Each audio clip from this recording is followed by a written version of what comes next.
Hello મિત્રો, મજામાં છો? એનટીએસસીની એક્ઝામની તૈયારી બધાએ ચાલુ કરી દીધી હશે. પણ આપણે તૈયારી કઈ રીતે કરવી એનો પ્રોપર અભ્યાસક્રમ સિલેબસ જો મળી આવે તો બીજા થોથા વાંચવા કરતાં એના મૂળ ટૉપિક પર ટૂંકા સમયમાં સારી એવી તૈયારી કરી શકીએ એવું હું માનું છું. એટલે મિત્રો, સૌપ્રથમ મેન્ટલ એબિલિટી ટેસ્ટનું જે સિલેબસ છે એનું જે વિવરણ કર્યું છે, મેં વિભાજન કરી દીધું. છેલ્લા કેટલાક પ્રશ્નપત્ર 2-3 વર્ષના જોયા છે, એમાં મોટે ભાગે કેવા પ્રકારના પ્રશ્નો પૂછાય છે એને લઈને એક વિભાજન કરી દીધું છે. હવે જે આપણું પેપર છે 100 ક્વેશ્ચન રહે છે, 100 ગુણ છે, 120 મિનિટ છે, 2 કલાકનું છે. લાસ્ટ ટાઈમ લેવાયેલી એને 1.5 કલાક હતો. તમે નસીબદાર છો, તમને અડધો કલાક વધારે મળે છે. આ જે મેથનું પેપર છે મોટે ભાગે રિઝનિંગનું પેપર છે, તાર્કિક રિઝનિંગ આવે છે ને એનું પેપર છે. હવે મૂળ ટોપિક પર જઈએ. હા, એના પહેલાં તમને વાત કહી દઉં કે આ વિડીયોને અંત સુધી જોજો, કેમ કે જે છેલ્લે હું કહેવાનો છું એ જાણવા જેવી વાત છે કે તમારો જે ટાર્ગેટ શું છે, કઈ રીતે કામ કરવું એની ચાવી આ વિડીયોના અંતમાં બતાવીશ તમને. પહેલું છે 1 થી 10 પ્રશ્ન નંબર સિસ્ટમવાળા છે. કયા નંબર સિસ્ટમવાળા? નંબર સિસ્ટમ એટલે કે આપણે જે વર્ગ ને એવું બધું આવે છે ને મિત્રો, વર્ગ, ઘન, આ બધાનો કોઈ ક્રમ હોય, યા તો ગમે તે સંખ્યા હોય, વચ્ચે અમુક ક્રમાંક છોડતા હોય, તો 2 સંખ્યા છોડીને પછી આગળની સંખ્યા, પછી 3 સંખ્યા છોડે, એ રીતના હોય છે. દરેક ટોપિકનો એક વિડીયો બનાવીશું આપણે, એટલે તમને આઈડિયા આવી જશે. અને એ રીતે એનું વિભાજન કરેલું હોય છે. જે નંબર સિસ્ટમના છે પ્રશ્નો, આમ તો જે નવોદયની પરીક્ષાની તૈયારી કરી હોય એમાં પણ આ નંબર સિસ્ટમ આવે છે. એમને ખબર જ હશે. નવા હોય એમના માટે વાંધો નથી, થોડી તૈયારી કરવી પડશે. બીજું છે 11 થી 20 પ્રશ્નો આલ્ફાબેટિકલ કોડિંગવાળા છે. કેવા છે? Alphabetical coding. હવે મેં તમને વાત કરી દઉં, વર્ગ છે ને એ કેટલેથી તૈયાર સુધી કરી દેવાના? 20 સુધી તૈયાર કરી દેવાના. ઘન છે એવરેજ 15 સુધી તૈયાર કરી દેવાના. અને જે એબીસીડી છે ને A to Z, એ આમ ચડતો ક્રમ 1, 2, 3, 26, અને આ બાજુથી આ બાજુનો ક્રમ સીધો ઊંધો બંને તૈયાર કરી દેવા પડશે, તો જ આમાં માસ્ટરી પકડાશે. જરૂરી છે, બેઝિક છે. ઓકે. હવે આલ્ફાબેટિકલ કોડિંગ છે એમાં પણ એ રીતનું જ હશે કે સી કયા ક્રમનો છે, ડી કયા ક્રમનો છે, જી કયા ક્રમનો છે, ઓ કયા ક્રમનો છે, એ કયો ક્રમ છે એ પ્રમાણે એના કોડ ગોઠવેલા હોય છે. એ રીતનું હોય છે. ત્રીજું છે 21 થી 30 પ્રશ્ન. કોઈક આકૃતિ આપેલી હશે, બધી ચોરસ હશે, ત્રિકોણ હશે, વર્તુળ હશે, એની અંદર બીજું છે એ રીતે અલગ અલગ હશે. એમાંથી ક્યાં તો તમને ત્રિકોણ ફળવા કહેશે કે આમાં કેટલા ત્રિકોણ બને છે, ગણતરી કરો. યા તો તમને રેખાઓ પૂછશે, યા તો તમને આમાં ચોરસ કેટલા બને છે એવું પૂછશે, યા તો તમને બાજુઓ કેટલી છે એની એ પૂછશે. આ બધાની ડેફિનેશન આપણને ખબર હોવી જોઈએ. ત્રિકોણ કોને કહેવાય, બાજુ કોને કહેવાય, રેખા, ચોરસ, આ બધું 9મા ધોરણમાં આવે જ છે. 31 થી 40 4માંથી અલગ આકૃતિ શોધો. એટલે કે કોઈ 4 આકૃતિ આપેલી હશે, એમાંથી અલગ કઈ આકૃતિ પડે છે, એમાંની અલગ આકૃતિ હોય એને આપણે આન્સરમાં દર્શાવવાની છે.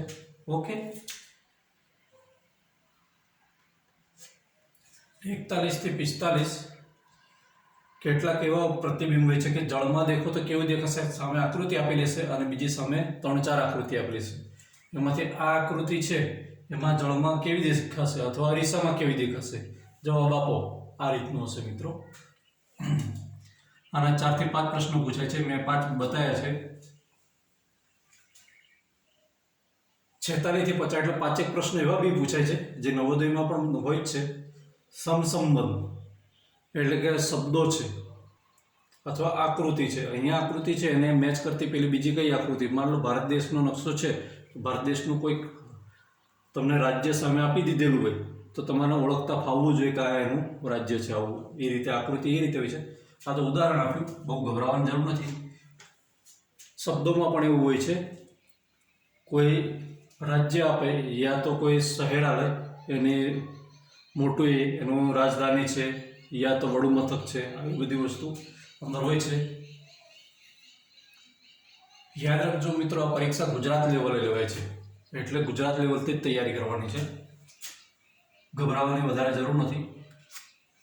51 થી 60 પ્રશ્ન આલ્ફાબેટિકલ કોડિંગ સિસ્ટમ છે એટલે કે સાંકેતિક રૂપાંતર કરવાનું છે. ABCDના કેટલાક અક્ષરો હોય, માન લો અમદાવાદને આ રીતે લખાય તો બાદને કઈ રીતે લખાય, આવું બધું. એમાં મેં તમને વાત કરીને આ A to Z વાળું એક તૈયાર કરેલો છે તો તમે ફટાફટ એનો જવાબ આપી દેશો. ABCDના ચડતા અને આમ ઊંધેથી ઉપર જતા ક્રમ તૈયાર કરી દેવા પડે, આંખો મીચીને ગમે ત્યારે બોલી શકો એ રીતે.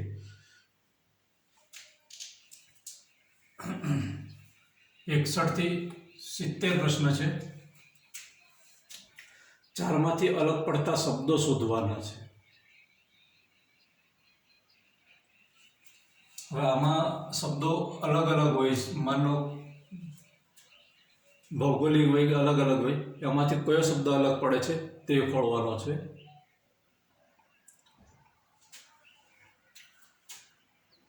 પછી 71 થી 75 એટલે 5 પ્રશ્નો એવા છે કે તાર્કિક રીતે ક્રમ ગોઠવવો. તાર્કિક રીતે ક્રમ ગોઠવવો એટલે કે કોઈ આકૃતિ છે તો આ બાજુથી જમણી બાજુના અંશે ફરતા ફરતા કયા એંગલ પર આવી રહેશે. ઉદાહરણ તરીકે આ રીતનું હોય છે, એનો ક્રમ પરફેક્ટ આના પછી આ જ આવશે પોઝિશન, એ નક્કી કરવાનું હોય છે. 4-5 પ્રશ્નો એના હોય છે. બીજા 5 પ્રશ્નો સાંકેતિક ગણતરી કરવાના છે. સાંકેતિક ગણતરી કેવી છે તો મિત્રો, આપણને ઘણા પ્રશ્નો આપણે જોઈએ છીએ, જનરલ નોલેજમાં પણ આવે છે કે ઇઝ ઇક્વલ ટુ બરાબર એને વત્તાકાર ગણવા, જે ભાગાકાર છે એને ઓછાકાર ગણો, ઓછાકાર છે એને ગુણાકાર ગણો. જો એ રીતે આ સંખ્યાને આ કરવામાં આવે તો શું આવે, આવું આવે છે. એ સાંકેતિક ગણતરી છે. ઓકે. 11મું છે 81 થી 100 સુધી પ્રશ્નો છે. સૂચના મુજબ જે આદેશ આપેલો છે એ મુજબના પ્રશ્નો છે, એમ કામ કરવાનું છે. આ 80 માર્ક્સનું છે, ઇઝી હોય છે. અહીંયા સ્પેશિયલ એના ચેપ્ટર પડતા હોય છે પ્રશ્નોમાં. આ 20 પ્રશ્નો કરવા માટે સ્પેશિયલ ચેપ્ટર શીખવા જરૂરી હોય છે. કેટલાક ચેપ્ટર હું બતાવું છું. અહીંયા માન લો કેલેન્ડરના દાખલા પૂછાતા હોય છે. આપણને આઝાદી મળી એ દિવસે કયો વાર હતો, યા તો અમુક દિવસો બતાવે, આ દિવસે આ વાર છે તો 125 દિવસે 28 દિવસે કયો વાર હશે, એ આપણને ગણતરી કરતાં ફાવવો જોઈએ. હા, આમાં ઘડિયા પણ જરૂરી છે. 1, 11 આ બેઝિક વસ્તુ જરૂરી છે. ગુણોત્તર પ્રમાણમાં કોઈ કામ છે, કાર્ય છે, તો એને આટલું કાર્ય કર્યું તો આને કેટલું કાર્ય કર્યું એ પ્રકારના આવે છે. ઉંમરને લગતા દાખલા એટલે કે જો એના વાલીની ઉંમર આટલી છે, પિતાની ઉંમર આટલી છે, પેલા બીજા બાળકની ઉંમર આટલી છે, તો આની ઉંમર કેટલી હશે, અને કુલ બંનેને સરાસરી આટલી છે, આવું બધું હોય છે. એ પ્રકારના દાખલા હોય છે. દિશા, કોઈક વસ્તુ દર્શાવવામાં આવે છે, એની તમને દિશા, કોયડાની અંદર દિશા, પ્રશ્નમાં દિશા બતાવેલી હોય છે કે આ બાજુથી પૂર્વ, પશ્ચિમ, ઉત્તર, નૈઋત્ય, આ બધું ખૂણાઓ પણ દર્શાવેલા હોય છે. એ આપણને આઈડિયા હોવી જોઈએ. આ માનસિક રીતે જ વિચારવાનું છે. પ્રેક્ટિકલી 2-4 દાખલા કરશો તો આઈડિયા આવી જશે. સમસંબંધ, સંબંધ એટલે કે રિલેશન. કોઈ કહે છે કે પેલા વ્યક્તિ દેખાય છે તે મારા દાદાના પુત્રના પુત્ર છે, તો કોણ છે, મારે કોણ લાગે છે, એ આપણે દર્શાવવાનું રહે છે. આ ઉદાહરણની વાત કરી છે. વાસ્તવિક એ રીતના દાખલા હોય છે. હરોળમાં ક્રમ એટલે કે અમુક હરોળ હોય છે. માન લો કોઈક જગ્યાએ તમે પ્રાર્થનામાં યા તો શું કહેવાય યોગ કરવા માટે લાઈનમાં ઊભા છો, તો હરોળમાં ક્રમ છે તો તમે કયા ક્રમે છો, યા તો કોઈ જગ્યાએ લાઈનમાં ઊભા છો તો તમે કયા ક્રમે છો, આ કુલ આટલી સંખ્યા છે, આવું બધું એમાં ક્રમ ફળવાનો હોય છે. આ પ્રકારના દાખલા હોય છે. હવે જે આપણે પ્રશ્નો છે 100 પ્રશ્નો હોય છે, 100 ગુણ હોય છે, 120 મિનિટ એટલે કે 1 મિનિટ ઉપર ટાઈમ મળતો હોય છે. આપણે 20 મિનિટને સાઈડ પર કરીએ છીએ, પણ 1 મિનિટ એટલે કે એક પ્રશ્ન પાછળ 1 મિનિટ ખર્ચાય એટલું ટાર્ગેટ રાખીને આપણે ઝડપ રાખવી પડે ને એટલી કુશળતા મેળવવી પડે. બરાબર. હવે વાત હતી આપણે મેન્ટલ એબિલિટીની પૂરી થઈ. આ દરેકના એક ટોપિક વાઇઝ આપણે વિડીયો બનાવીશું. ઓકે.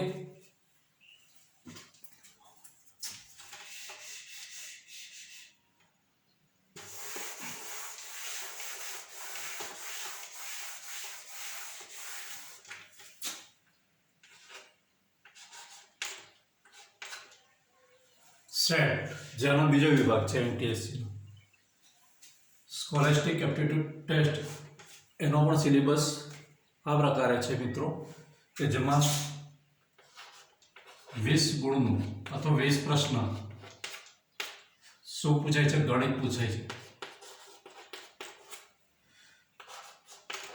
40 ગુણનું શું પૂછાય છે, વિજ્ઞાન પૂછાય છે. ફરી 40 ગુણ શું પૂછાય છે,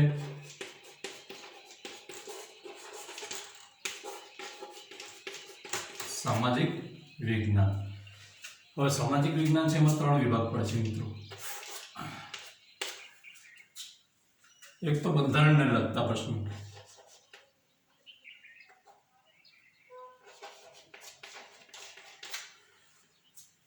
બીજો છે ભૂગોળને લગતા પ્રશ્નો, ત્રીજો છે ઇતિહાસને લગતા પ્રશ્નો. વધારે પડતા પ્રશ્નો આને લગતા હોય છે. ભૂગોળના કંઈક 4-5 આવે છે અને 2-3 બંધારણના આવે છે. એમ કરીને કુલ 40 પ્રશ્નો આવે છે. શક્ય બનશે તો આ દરેક પર એક વિડીયો બનાવી દઈશું પ્રશ્નો પર કે ખરેખર પ્રશ્નો કેવા પૂછાય છે, એના આધારે તમે તૈયારી કરી શકો. હું માનું ત્યાં સુધી આ સેટની તૈયારી તમારે જાતે કરવી પડશે.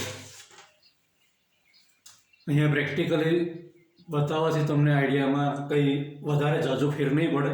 તમે પોતે નક્કી કરીને એનું ટાઈમ ટેબલ બનાવીને જાતે તૈયારી કરી શકો છો.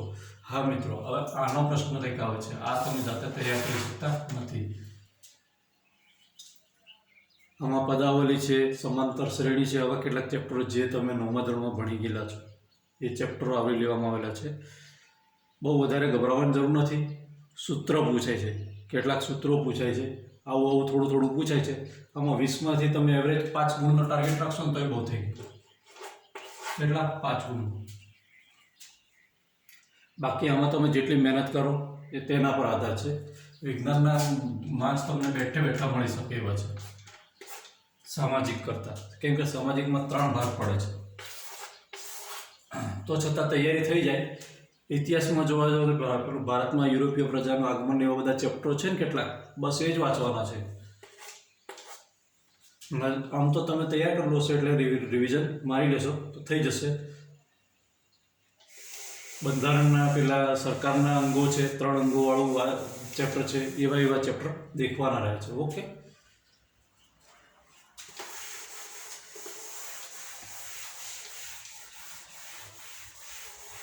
જો મિત્રો તમે નવા હોય તો આપણી ચેનલને સબસ્ક્રાઈબ કરવાનું ભૂલતા નહીં. આપણી ચેનલનું નામ છે મહેશ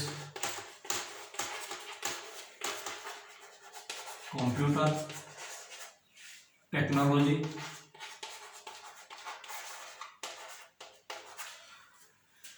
આપણી ચેનલ પર એમટીએસસીને લગતું શક્ય એટલું મટીરિયલ પ્રોવાઈડ કરવામાં આવશે, એટલે કે વિડીયો દ્વારા.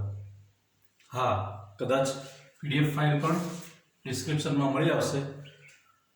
આપણો આ જે વિડીયો છે એની નીચે એક પેપર મૂકી દઈશું કે તમને આઈડિયા આવી જશે કે મેટ અને સેટમાં કયા કયા પ્રકારના પ્રશ્નો પૂછાય છે. ઓકે, હવે વાત હતી તમારો target, NTSC target.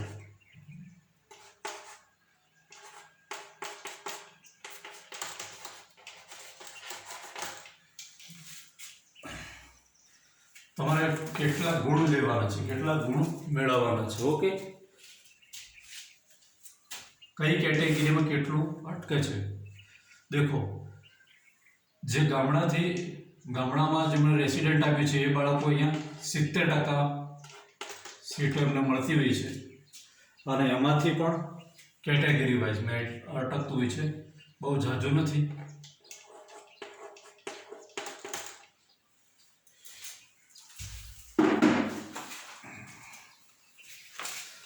General category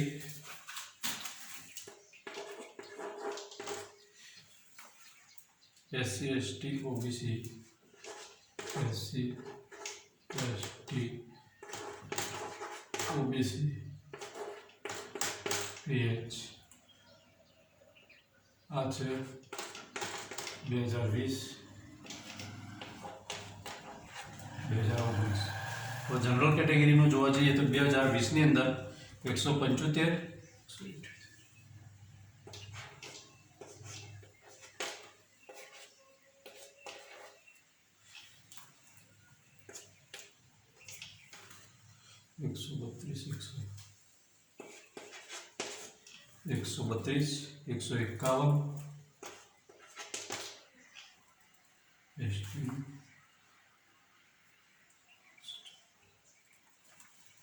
અહીંયા અટક્યું છે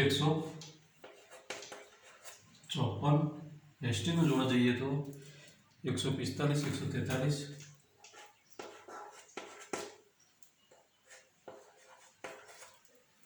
ઓબીસીમાં જોવા જઈએ તો 58 59 158 100. હવે તમારે ગુણ કેટલા મેળવવા છે. જો જનરલ કેટેગરીમાં હો 175 એટલે કે 180 નો ટાર્ગેટ રાખવો જરૂરી છે. આ થોડુંક ચેન્જ થયું છે પણ એવરેજ તમે આની આસપાસ જ ફરશો. ઈડબ્લ્યુએસમાં તો એનો ટાર્ગેટ એવરેજ આટલો છે, 140 નો રાખવો પડશે. એસસી વાળા ભાઈઓ જેમણે 151 એટલે કે 55 જેવો રાખવો પડશે. જે એસટી રિઝર્વેશનની અંદર આવે છે તેમણે 150 નો રાખવો પડશે. કેટલા ગુણો મિત્રો? 150 ગુણનો.